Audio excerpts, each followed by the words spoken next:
trois traditions chez vous. Bon, voilà, donc, ça part à l'étranger. Hein, bon, c'est merci. comme dire. Ça, ouais, il a beaucoup plu.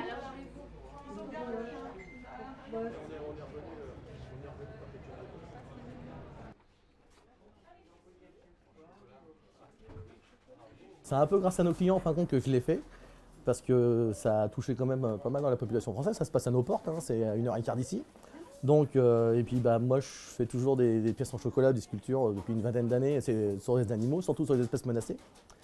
Et les gens ont beaucoup commenté dans la boutique l'événement en fin de compte. Et c'est un peu venu, rhinocéros en chocolat, pourquoi pas. Il y a à peu près 190 kg de chocolat, on n'est pas à 2 kg près, hein, il n'est pas pesé, mais c'est à peu près ce qui est utilisé. Donc on est à peu près sur 190 kg de chocolat.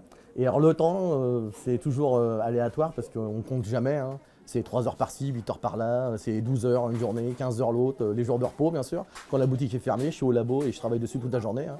Ça peut être démarré le matin à 3 heures ou 5 heures du matin, j'arrête, il est 22 heures. Et j'ai fait que du rhino, quoi. Donc après je ne compte pas vraiment, mais je pense qu'on est bien sur 70 heures facile. Ouais. Il est sculpteur, d'après ce qu'on nous a dit avant, d'être chocolatier. Et c'est vrai que c'est complètement impressionnant, quoi. On a un petit-fils qu'on amène, il resterait scotché devant la vitrine pendant des heures. Et l'an dernier, il y avait des pingouins, c'était top, quoi. On s'en lasse pas. Hein. Je peux vous assurer que, vu comment il est fait, dans 10 ans, il sera toujours debout. Merci beaucoup.